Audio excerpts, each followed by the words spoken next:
أعوذ بالله من الشيطان الرجيم. بسم الله الرحمن الرحيم. قل إنني هداني ربي إلى صراط مستقيم دينا قيما ملة إبراهيم حنيفا وما كان من المشركين. کہو میرے رب نے مجھے سیدھا راستہ دکھا دیا ہے، بالکل صحیح دین ابراہیم کا طریقہ جو راست رو تھا اور ہرگز مشرکوں میں سے نہ تھا. یہ سورہ انعام کی 161 نمبر کی آیت ہے. اس سے پچھلی آیت میں اللہ تعالیٰ نے نیکی کر کے آنے والوں کے تعلق سے یہ اصول بتا دیا تھا کہ ہم نیکی کرنے والوں کی نیکیوں کو ضائع نہیں ہونے دیں گے اور نہ ہی ان کے اوپر کوئی ظلم و زیادتی ہوگی. جو کچھ بھی انہوں نے نیک عمل کیے تھے اس کو بہت بڑا چڑھا کر ہم دیں گے، بشرطے کہ وہ جو شرائط ہم نے رکھے ہیں اس کو پورا کرے. سب سے پہلی شرط اس سلسلے کی یہ ہوئے کہ صرف اور صرف وہ کام اللہ تعالیٰ ہی کی رضا جوئی کے لیے، اس کی خوشنودی کے لیے اور اس اخلاص کے ساتھ کیا جانا ضروری ہے. اگر کسی اور کو خوش کرنے کے لیے کوئی بھی نیک کام کیا جائے گا تو پھر اس کا اجر اور بدلہ اللہ تعالیٰ کے پاس سے ملنے کی توقع نہیں کرنا چاہیے. اور دیگر جو ہے کچھ باتوں کے بارے میں تذکرہ آیا تھا کہ جو ہمارے نیک اعمال کو باطل کر دیتی ہیں اور حق کر دیتی ہیں، اور سارے ان کاموں سے ہم کو اپنے آپ کو بچا کر رکھنا ہوگا. تو پھر جو بھی نیکی کریں گے تو اس کا بھرپور اجر اللہ تعالیٰ بروز قیامت عطا فرمائیں گے. اس میں کسی قسم کی کوئی ظلم و زیادتی نہیں ہوگی. اور اس آیت میں فرمایا گیا کہ آپ کہہ دیجئے ان لوگوں سے جو مشرکین عرب ہے اور دیگر لوگ جو افراط و تفریط کا شکار ہو کر دین میں غلو کرتے ہوئے منمانی طور پر چیزوں کو بڑھا دیتے ہیں یا نکال دیتے ہیں، اس کی وجہ سے دین میں جو ہے مختلف گروہ بنا دیے ہیں، اختلاف انہوں نے پیدا کر دیا. آپ کہہ دیجئے کہ دین کی صحیح تصویر یہ ہے، اصول یہ بیان کر دیا گیا اللہ تعالیٰ کی طرف سے. قل اننی ہدانی ربی الی صراط مستقیم. یہ جو ہدایت جو ہے مجھے دی گئی ہے میرے رب کی طرف سے دی گئی ہے اور میں بالکل صحیح راستے پر ہوں. یہ کوئی تمہارے جیسا رسموں والا یا آبائی رسومات والا یا اپنے خیالات کی وجہ سے میں جو ہے نہیں چلا جا رہا ہوں، بلکہ یہ دین میرے رب کی طرف سے مجھے دیا گیا ہے. قل اننی ربی ہدانی الی صراط مستقیم. اور میرے رب نے اپنے اوپر رہنمائی کو جو ہے فرض کر لیا ہے اور وہ میری رہنمائی کرتا ہے. یعنی جو دین حضرت محمد صلی اللہ علیہ وسلم پر نازل کیا گیا ہے وہ صحیح معنوں میں اللہ کا دین ہے، وہی صحیح دین ہے. ان الدین عند اللہ الاسلام فرمایا اللہ تعالیٰ نے سورہ آل عمران میں. دین تو اللہ تعالیٰ کے نزدیک دین اسلامی ہے. دیگر تمام ادیان جتنے بھی ہوں گے وہ سب کے سب باطل ہیں. یہ دین ہر قسم کی کجی سے پاک ہے. یہود و نصارہ اور مشرکین نے اللہ تعالیٰ کے دین کا جو حلیہ بگاڑ دیا تھا اور اس سے پاک کر کے اس کو اپنی اصلی شکل میں پیش کر دیا گیا ہے. اب اس کی شکل دیکھ کر ہی پہچانا جا سکتا ہے کہ یہ سچا دین ہے. اور اس میں جو ہے اللہ تعالیٰ فرماتے ہیں کہ دین قیما ملت ابراہیم حنیفا وما کان من المشرکین. یہ دین وہ ہے جو ابراہیم کا طریقہ ہے، جو راست رو تھا اور بالکل صحیح دین ہے، وہ ہرگز مشرکوں میں سے نہ تھا. مطلب یہ ہے کہ ابراہیم علیہ السلام کا تذکرہ کرنے کا کہ ساری اقوام جو بڑے بڑے ادیان کے ماننے والے ہیں وہ سب کے سب حضرت ابراہیم علیہ السلام کی بزرگی اور عظمت اور امامت کے قائل تھے. انی جاعلک للناس اماما فرمایا اللہ تعالیٰ نے پہلے ہی پارے میں سورہ بقرہ میں کہ ہم آپ کو سارے لوگوں کا پیشوا اور امام اور مقتدی بناتے ہیں. تو وہ اللہ تعالیٰ کی طرف سے جو انعام ان کو ملا تھا اس کے سارے لوگ قائل تھے، نہ صرف جو ہے مسلمان بلکہ یہود و نصارہ اور مشرکین عرب سب کے سب یہ کہتے تھے اور یہ آرزو رکھتے تھے اور یہ ان کا جو ہے دعویٰ تھا کہ ہم حضرت ابراہیم علیہ السلام کے سچے پیروکار ہیں. اس میں اللہ تعالیٰ فرما رہے ہیں کہ ابراہیم علیہ السلام کی پیروکاری اور ان کے دین اور ملت سے وابستگی کا اظہار تم اگر کر رہے ہو تو تم کو دیکھ لینا چاہیے کہ تم کیا عمل کر رہے ہو۔ ان کا عمل تو ایسا نہیں تھا، وہ ہرگز مشرکوں میں سے نہیں تھے، بلکہ وہ تو حنیف تھے، ایک سو ہو کر اپنے رب کی طرف پلٹ جانے والے، اپنا رخ اسی کی طرف کرنے والے، اور وہ بت پرست نہیں تھے بلکہ بت شکن تھے، بتوں سے نفرت کرنے والے تھے۔ اور تمہارا کیا حال ہے؟ تم نے تو ہزاروں بتوں کی پوجا کی ہے، تم نے ہزاروں بتوں کو اپنے پاس بٹھا لیا ہے۔ مشرکین عرب سے کہا جا رہا ہے، اور دیگر جو اقوام اس وقت تھی، جیسے کہ یہودی حضرت عزیر علیہ السلام کو اللہ کا بیٹا کہتے، اور عیسائی حضرت عیسیٰ علیہ السلام کو اللہ کا بیٹا تصور کرتے تھے اور مانتے تھے، اور فرشتوں کو اللہ کی بیٹیاں مشرکین عرب کہا کرتے تھے۔ یہ سب باتیں جب تمہارے پاس موجود ہے تو پھر کیسا دعویٰ کر سکتے ہو تم کہ تمہارا دین ابراہیم علیہ السلام کا دین ہے؟ ایسا نہیں ہو سکتا۔ ما کان ابراہیم یہودی ولا نصرانی ولکن کان حنیفا مسلما وما کان من المشرکین فرمایا۔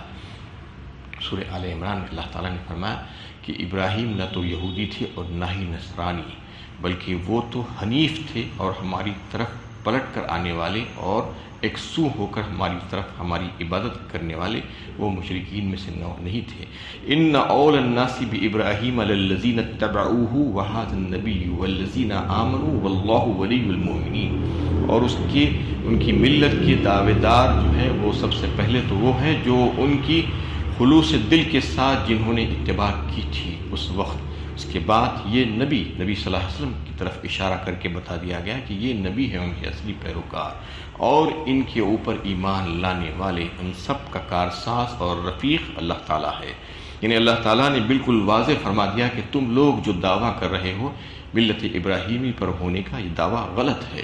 تم اپنا عمل سدھارنے کی کوشش کرو پہلے، کہ تمہارا عمل اس کے مطابق نہیں ہے۔ وہ تو سچے موحد تھے، اور ان کے پاس تو اللہ تعالیٰ کی طرف سے انہوں نے اپنا رخ پھیر لیا تھا اللہ تعالیٰ کی جانب، اور وہ توحید کو سمجھنے والے تھے۔ اس لیے تم بھی اگر ویسا کرو گے تو پھر تم ان کے پیروکار ہو سکتے ہو۔ قل ان صلاتی ونسکی ومحیای ومماتی للہ رب العالمین، کہو میری نماز، میری قربانی، میرا جینا اور میرا مرنا سب اللہ رب العالمین کے لیے ہے۔ اس میں پھر سے کہہ دیا گیا کہ اصولی باتیں دین کے متعلق ہیں کہ میری نماز، اور پھر نسک کہا۔ نسک کا مطلب ایک تو قربانی کے آتا ہے، اور جو حج کے جو فعل ہوتے ہیں اس کو بھی نسک کہا جاتا ہے، اور جو اعمال حج، پورے اعمال حج کو مناسک حج اسی لیے کہا جاتا ہے۔ اور اس کا ایک مطلب یہ بھی ہے کہ عبادت، ساری عبادتیں جو اللہ تعالیٰ کے لیے جو کی جاتی ہیں مطلق، اس کو بھی نسک کہا جاتا ہے۔ تو اس میں وہ ساری چیزیں مراد ہے۔ تو یہاں پر سب سے پہلے نماز کا تذکرہ اللہ تعالیٰ نے فرمایا کہ نماز چونکہ دین کا اہم ترین ستون ہے اور رکن ہے، اور وہ ایک مومن کی پہچان ہے نماز، اور کفر اور ایمان کے بیچ میں ایک آڑ ہے نماز۔ اور نماز کو اللہ تعالیٰ اتنی اہم عبادت ہے کہ اس کو ساری ان عبادتوں پر فوقیت دیتے ہوئے روزانہ نماز کو ادا کرنے کا حکم دیا گیا ہے 5 مرتبہ۔ دیگر کوئی عبادت کو ایسا ادا کرنے کا حکم نہیں ہے۔ دیگر ساری عبادتیں زندگی میں ایک بار، سال میں ایک بار ایسی ہیں، لیکن نماز کا معاملہ ایسا ہے کہ روزانہ بندے کو اللہ تعالیٰ چاہتے ہیں کہ میرے سامنے کھڑا ہو، اور اللہ تعالیٰ سے، اپنے رب اور اپنے مالک سے اس کا سلسلہ جڑ جائے، اور وہ اس سے مل جائے۔ تو یہ اللہ تعالیٰ کی چاہت ہے، اس لیے اللہ تعالیٰ نے نماز کو قائم فرمایا ہے۔ نماز ہر حال میں فرض ہے، بالغ ہونے کے بعد سے لے کر مرنے تک کا کسی حال میں بھی نماز کی فضیلت ختم نہیں ہو سکتی۔ ہاں کوئی ایسی صورتحال پیش آ جائے، یعنی مجنون ہو جائے، یا آخر وہ بالغ نہ رہے، یا عورتوں کی ان ایام جس میں وہ طہارت سے نہیں ہوتی ہے، اس حد تک ان کو اجازت دی گئی ہے۔ اس کے علاوہ ہر حال میں نماز فرض ہے، چاہے گھر کے اندر ہو، چاہے گھر کے باہر ہو، چاہے بیمار ہو، چاہے تندرست ہو، چاہے سفر میں ہو، چاہے ہوائی جہاز میں ہو، چاہے ریل میں ہو، چاہے کہیں پر ہو، تفریح کے مقام پر ہو، شادی کے موقع پر ہو، کہیں پر بھی ہو۔ بہت سے لوگ ایسا دیکھنے میں آتا ہے کہ نماز پابندی سے پڑھتے ہیں، لیکن کہیں پر جانے کے ساتھ ہی نماز کو چھوڑ دیتے ہیں۔ ایسا نہیں کہا گیا ہے اور نہ ہی اس کی اجازت ہے۔ نماز ہر حال میں فرض ہے، اس لیے بار بار جہاں جہاں پر جو ہے عبادتوں کا ذکر آتا ہے تو وہاں پر سب سے پہلے نماز کا ذکر اللہ تعالیٰ الگ سے کرتے ہیں، اس لیے کہ اس کے بعد بھی جو ہے نسوکی جو کہا گیا ہے تو اس میں مطلق ساری عبادتیں بھی شامل ہیں، لیکن اس کے باوجود نماز کو الگ کر کے دکھلایا گیا اس کی اہمیت کو واضح کرنے کے لیے۔ اور پھر فرما دیا کہ میری ساری عبادتیں اور میرا جینا اور میرا مرنا اس رب العالمین ہی کے لیے ہے۔ مطلب یہ ہے کہ میری زندگی کے جتنے احوال ہیں، جتنے کام کاج ہیں، وہ سب جو ہے میرے رب کی مرضی کے مطابق ہیں، ہونا چاہیے۔ یہ بتا دیا گیا ہے کہ اگر میں ایسا کروں تو پھر جو ہے میں صحیح معنوں میں اللہ تعالیٰ کا بندہ ہو جاؤں گا۔ تو آپ صلی اللہ علیہ وسلم کو یہ حکم دیا گیا کہ آپ یہ کہہ دیجئے کہ میری زندگی کی جتنی چیزیں ہوں گی، مجھے جتنی صلاحیتیں اور جتنی چیزیں اللہ تعالیٰ نے عطا فرمائی ہے، جتنے انعامات عطا فرمائے ہیں زندگی بھر کی، وہ سب کی سب اللہ تعالیٰ کی مرضیات کے مطابق ہے، اور میرا رب قادر مطلق جو ہے اس پر اختیار رکھتا ہے، اور میری جو ہے اس کی نظروں میں، اس کی نگاہوں میں میں ہوں۔ میں جو کچھ بھی کر رہا ہوں میری زندگی میں وہ مجھے دیکھ رہا ہے۔ میری آنکھ اور میرے کان اور میرے ہاتھ اور میرے پیر اور میری زبان اور میرے قلم سے جو کچھ بھی ہو رہا ہے وہ اس کی نظروں میں ہے، میں اس کا تابع ہوں۔ میری جتنی بھی عبادتیں ہیں، زندگی بھر کی نماز یا روزہ یا حج یا اور دیگر عبادتیں یا حقوق کی ادائیگی یا معاملات لوگوں کے ساتھ، وہ سب کے سب جو ہے ان احکامات کی پابند ہیں جو میرا رب نے مجھے دیا ہے۔ اس میں یہ کہنا چاہ رہے ہیں، اللہ تعالیٰ یہ بتانا چاہ رہے ہیں کہ میں ایسا ہوں کہ آپ کہہ دیجئے ان لوگوں کے سامنے جو اللہ تعالیٰ کے ساتھ کسی اور کو بھی شریک کر رہے ہیں کہ میری زندگی بھر کی ساری چیزیں، زندگی بھر کی عبادتیں، زندگی بھر کی جو ہے سارے احوال جو ہے آپ کے سامنے ہے اور آپ ہی کے لیے ہے۔ وہ مماتی اور موت اور اس کے بعد کی جو معاملات ہیں وہ بھی آپ ہی کے لیے ہے۔ میں جو کچھ بھی زندگی کے بعد کے لیے، آخرت والی زندگی کے لیے کر رہا ہوں وہ بھی جو ہے آپ ہی کے لیے ہے۔ ومماتی للہ رب العالمین لا شریک لہ وبذالک امرت وانا اول المسلمین، اور میں اس کا کوئی شریک نہیں رکھتا، اس میں اس کا کوئی شریک نہیں ہے، مجھے اسی کا حکم دیا گیا ہے اور میں سب سے پہلا فرمانبردار حکم بردار مسلمان ہوں۔ سارے انبیاء کرام ایسے ہی تھے، اللہ تعالیٰ کے سب سے پہلے مسلم وہی ہوا کرتے تھے، اور جو ہے اس میں یہ واضح کر دیا گیا کہ میں اس کا فرما بردار ہوں اور سب سے پہلا فرما بردار ہوں۔ تو اس میں جو ہے اللہ تعالیٰ کی طرف سے یہ مطالبہ کیا گیا ہے کہ یہ دو رنگی پنچ رنگی جو ہے چیزوں کے قائل ہونا چھوڑ دو، ایک رنگی ہو جاؤ، صرف اور صرف اللہ تعالیٰ ہی کی پرستش، اللہ تعالیٰ ہی کی جو ہے خدا پرستی، خالص انہی کے لیے اپنا رنگ اپنے اوپر چڑھا لو اور پوری زندگی پر چڑھا لو۔ پرستش جو نہایت اعلیٰ جذبہ ہے اللہ کے لیے ہی خاص ہونا چاہیے، یعنی خاص ہو کر زندگی کے اللہ تعالیٰ کے احکام کے مطابق بسر کرنا چاہیے، اپنی ساری زندگی کو، اس کے سارے کام کاج کو جو ہے یہ سمجھ کر کہ میرے رب کا کیا حکم ہے اس کے مطابق گزر بسر کریں۔ قُلْ أَغَيْرَ اللَّهِ أَبْغِي رَبًّا وَهُوَ رَبُّ كُلِّ شَيْءٍ وَلَا تَكْسِبُ كُلُّ نَفْسٍ إِلَّا عَلَيْهَا وَلَا تَزِرُ وَازِرَةٌ وِزْرَ أُخْرَى ثم إلى ربكم مرجعكم فينبئكم بما كنتم فيه تختلفون۔ کہو کیا میں اللہ کے سوا کوئی اور رب تلاش کروں، حالانکہ وہ ہر چیز کا رب ہے اور ہر شخص پر اس کی اپنی کمائی کی ذمہ داری ہے، کوئی بوجھ اٹھانے والا دوسرے کا بوجھ نہیں اٹھائے گا، پھر تمہارے رب ہی کی طرف تم کو لوٹنا ہوگا، اس وقت وہ تمہیں بتائے گا کہ جن باتوں میں تم اختلاف کرتے تھے ان کی حقیقت کیا ہے۔ اس میں اللہ تعالیٰ فرما رہے ہیں کہ میرا رب تو ایسا ہے اور میرے رب کو چھوڑ کر میں اللہ کے سوا اور کوئی رب تلاش کروں، یہ امید تم مجھ سے مت لگاؤ۔ کہہ دو ان لوگوں سے کہ میں اللہ کو چھوڑ کر کسی اور کو اپنا رب نہیں بنا سکتا، کیونکہ وہ رب تو ایسا ہے جو ساری کائنات کا خالق ہے، زمین و آسمان کا خالق ہے، میرا اور تمہارا خالق ہے، اور ہماری زندگیوں کی بقا کے لیے جن چیزوں کی ضرورت ہے وہ ساری چیزیں وہی فراہم کرتا ہے، تو میں تو اسی کی عبادت کروں گا اور اسی کو اپنا رب مانوں گا۔ وَلَا تَكْسِبُ كُلُّ نَفْسٍ إِلَّا عَلَيْهَا، اور نہیں ہوگا جو کچھ بھی اس نے کیا ہوگا، یعنی جو بھی بدعمالیاں انسان کرے گا تو اس کے اعمال نامے میں لکھا جائے گا۔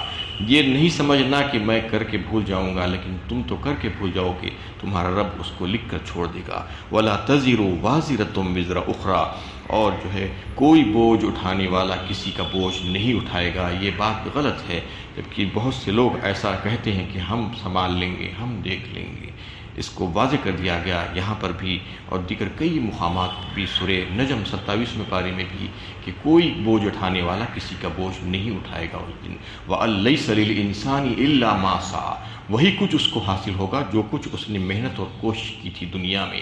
الدنیا مزرعۃ الآخرہ، فرمایا ایک حدیث میں آپ صلی اللہ علیہ وسلم نے، دنیا تو یہ جو ہے آخرت کی کھیتی ہے، یہاں پر جو کچھ بھی تم بوگے وہی حاصل ہوگا تم کو۔ یہاں پر اگر کانٹے بوگے تو وہاں پر جا کر پھول حاصل کرنے کی تمنا مت کرو، کیونکہ یہاں پر جو کچھ بھی تم نے جس طریقے سے زندگی گزاری ہوگی، اللہ تعالیٰ کی فرما برداری اور اطاعت میں زندگی گزاری ہوگی، تو پھر اللہ تعالیٰ کے انعامات کے تم مستحق ہوگی۔ اور یہاں پر تم نے نافرمانی اور سرکشی کی زندگی گزاری ہوگی تو پھر اس کی سزا تو تم کے ملنی ہی ملنی ہے۔ کوئی تمہاری سزا سے تم کو بچا نہیں سکتا، کوئی تمہارا بوجھ نہیں اٹھا سکتا۔ یہ غلط بات ہے، ایسا نہیں ہو سکتا۔ وَلَا تَزِرُ وَازِرَةٌ وِزْرَ أُخْرَىٰ ثُمَّ إِلَىٰ رَبِّكُمْ مَرْجِعُكُمْ فَيُنَبِّئُكُمْ بِمَا كُنتُمْ فِيهِ تَخْتَلِفُونَ، اور اچھی طریقے سے سمجھ لو کہ وہاں پر جانے کے بعد تمہارا رب تم کو سب کچھ بتا دے گا، تم نے جو کچھ بھی کیا تھا، تمہارے اختلافات کیا کیا تھے، تم کن چیزوں پر لڑے جھگڑ رہے تھے، وہ سب کچھ تمہارے سامنے آ جائے گا۔ اس لیے تھوڑا سا انتظار کر لو اس کے لیے۔ وَهُوَ الَّذِي جَعَلَكُمْ خَلَائِفَ الْأَرْضِ وَرَفَعَ بَعْضَكُمْ فَوْقَ بَعْضٍ دَرَجَاتٍ لِيَبْلُوَكُمْ فِي مَا آتَاكُمْ إِنَّ رَبَّكَ سَرِيعُ الْعِقَابِ وَإِنَّهُ لَغَفُورٌ رَحِيمٌ۔ سورہ انعام کی سب سے آخری آیت ہے۔ وہی ہے جس نے تم کو زمین کا خلیفہ بنایا اور تم میں سے بعض کے درجے بعض پر بلند کیے، تاکہ اس نے جو کچھ تمہیں بخشا ہے اس میں تمہاری آزمائش کرے۔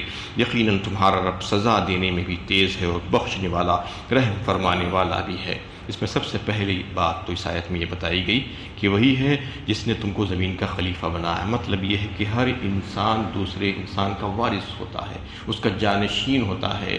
اس کے لیے جو ہے جو پہلے جو انسان تھے ان کی بہت سی چیزیں اس انسان کو مل جاتی ہے۔ اس کا مطلب یہی ہے کہ وہ خلیفہ ہے، قائم مقام ہے دوسرے انسان کا۔ دنیا میں بہت سے لوگ آج جو نظر آ رہے ہیں، آج جن جن چیزوں کی ملکیت کا دعویٰ کرتے ہیں، وہ چیزیں کچھ سال پہلے کسی اور کی تھی، کوئی اور اس کا دعویٰ کرتے تھے۔ آج جن چیزوں کا ہم دعویٰ کرتے ہیں، گھروں، جائیدادوں اور دیگر چیزوں کا، اس کا دعویٰ کرنے والے ہمارے آباء و اجداد تھے، اور آج ہم جس کا دعویٰ کر رہے ہیں، چند سالوں کے بعد کوئی اور دعویٰ کرنے والا اس کا بن جائے گا، دعوے دار بن جائے گا اور وہ اس کا مالک ہو جائے گا۔ اس میں اللہ تعالیٰ یہ بتانا چاہ رہے ہیں کہ یہ ہم ہی کرتے ہیں۔ وَهُوَ الَّذِي جَعَلَكُمْ خَلَائِفَ الْأَرْضِ، تم کو جو ہے ہم یہ دے رہے ہیں، ہم تم ان کا قائم مقام بنا رہے ہیں۔ وَرَفَعَ بَعْضَكُمْ فَوْقَ بَعْضٍ دَرَجَاتٍ، اور پھر دیکھو کہ حیثیتیں کیسی ہم نے الگ الگ بنا دی تم میں۔ کسی کو جو ہے مالدار بنا دیا، کسی کو مفلس بنا دیا، کسی کو جو ہے علم والا بنا دیا، کسی کو جاہل بنا دیا۔ مختلف حیثیتیں، صلاحیتیں اللہ تعالیٰ نے عطا فرمائی۔ قوت کی کارکردگی اور وسائل کے لحاظ سے انسانوں اور انسانوں کے درمیان مختلف درجات اللہ تعالیٰ نے بنائے ہیں، اس میں فرق رکھ دیا ہے۔ یہ فرق کیوں رکھا گیا ہے کہ تاکہ دیکھے اللہ تعالیٰ، اس میں بتا رہے ہیں لِيَبْلُوَكُمْ فِي مَا آتَاكُمْ، تاکہ آزمائے، تمہاری آزمائش ہو جائے، تمہارا امتحان ہو جائے۔ جو کچھ ہم نے تم کو عطا کیا ہے، تم اس کو حاصل کرنے کے بعد کیا کرتی ہو؟ کیا تم شکر گزار بنتے ہو اللہ تعالیٰ کے، یا ناشکرے بن جاتی ہو؟ یا تمہاری جو خراب حالات تم کو اگر جو ہے پیش آئے ہیں تو کیا تم صبر کا دامن تھام لیتے ہو یا صبر کو چھوڑ دیتے ہو؟ یہ اللہ تعالیٰ دیکھ رہے ہیں۔ کون بندے ایسے ہیں جو اللہ تعالیٰ کے حقوق ادا کرتے ہیں ہر حال میں، اچھی خوشحالی کے دور میں بھی اور بدحالی کے دور میں بھی، اور کون نہیں؟ کون انصاف کرتے ہیں، کون انصاف نہیں کرتے، کون ظلم کرتے ہیں؟ اقتدار کے حاصل ہو جانے کے بعد یہ تمام چیزیں آزمائشی طور پر اللہ تعالیٰ نے اپنے بندوں کو عطا فرمائے ہیں، مختلف حیثیتیں بنائی ہیں، مختلف درجات دیے ہیں۔ کوئی کچھ ہے تو کوئی کچھ ہے، کوئی بہت بڑا مالدار ہے تو کوئی انتہائی مفلس اور فقیر ہے، محتاج ہے، کوئی عالم ہے تو کوئی جاہل ہے۔ تو مختلف حیثیتیں یہ اللہ تعالیٰ کی طرف سے بنائی ہوئی ہے تاکہ تم کو معلوم ہو کہ ایک ہستی ہے اس کے پیچھے کار فرما جو یہ سارے کام کر رہی ہے۔ ہر انسان محنت اور کوشش کرتا ہے لیکن کوئی بہت ترقی کر لیتا ہے، کوئی زیادہ ترقی نہیں کرتا۔ یہ اللہ تعالیٰ کی طرف سے ہے، روزی کا دینا اور جو ہے لوگوں کو جو ہے حیثیتیں بنانا اور بگاڑنا، لوگوں کی تقدیریں بنانا اور بگاڑنا یہ اللہ تعالیٰ ہی کی قبضہ قدرت میں ہے۔ اس میں یہ بتانا چاہ رہے ہیں بالکل آخری آیت میں اللہ تعالیٰ کہ یہ تمام چیزیں دیکھنے کے بعد تم کو اس بات کا اندازہ ہو جانا چاہیے کہ یہ وہی ہستی ہے جو ساری کائنات کو چلا رہی ہے، سارے نظام کو چلا رہی ہے۔ ان ربک سریع العقاب وانہ لغفور الرحیم، اور بالکل آخر میں فرما دیا گیا تم یہ مت سمجھو کہ تمہارا رب غافل ہے، یہ ساری چیزیں تم کو دے کر ایسا ہی چھوڑ دیا گیا ہے، نہیں، بلکہ بہت جلد حساب لینے والا ہے، وہ تمہاری پکڑنے والا ہے۔ اگر تم اس سے جو اس کی نافرمانی کرو گے تو یہ مت سمجھو کہ تم چھوٹ جاؤ گے، نہیں، اگر یہاں پر چھوٹ بھی گئے تو یہاں تو دنیا تو دارالعمل ہے، وہاں پر جانے کے بعد تو یقیناً پکڑے جاؤ گے، مرنے کے بعد تو سلسلہ شروع ہی ہو جائے گا تمہاری پکڑ کا۔ وَإِنَّهُ لَغَفُورٌ الرحیم، اور فرما دیا گیا کہ تمہارا رب بہت ہی بخشنے والا اور بہت ہی رحم فرمانے والا ہے۔ جو بندے اس کی عبادت کرتے ہیں اخلاص کے ساتھ، فرمانبرداری میں اپنی زندگی گزارتے ہیں، تو پھر اس پر رحم فرماتا ہے، وہ اس کی قدر فرمائے گا اور ان کو بہترین اجر عطا فرمایا تو بتائے گا۔ اس میں اس صورت میں شروع جو ہوئی تھی صورت، وہ اللہ تعالیٰ کی حمد اور ثنا سے شروع ہوئی تھی، الحمدللہ الذی خلق السماوات والارض کہہ کر، اور آخر جو ختم ہو رہی ہے وہ اللہ تعالیٰ کی مغفرت اور بخشش پر ختم ہو رہی ہے۔ تو ہم کو ایسا ہی کرنا چاہیے، بتانا مقصود ہے اس میں کہ اللہ تعالیٰ کی حمد اور ثنا کرنے والے بن جائیں ہم، اور اللہ تعالیٰ کی مغفرت کے طالب بن جائیں۔ اس آیت کی بڑی فضیلت آئی ہے، اس کے تعلق سے جو ہے اللہ کے نبی صلی اللہ علیہ وسلم نے فرمایا کہ یہ صورت جو ہے پوری کی پوری ایک بار میں نازل ہوئی تھی، اور اس کے ساتھ 70,000 فرشتے اس کے جلوہ میں تسبیح کرتے ہوئے آئے تھے، تو اس کے بڑے فضائل ہیں۔ حضرت علی کرم اللہ وجہہ نے فرمایا کہ اس صورت کو اگر کوئی پڑھ کر مریض پر دم کر دے تو اس کی جو ہے بیماری ختم ہو جائے۔ وآخر دعوانا ان الحمدللہ رب العالمین۔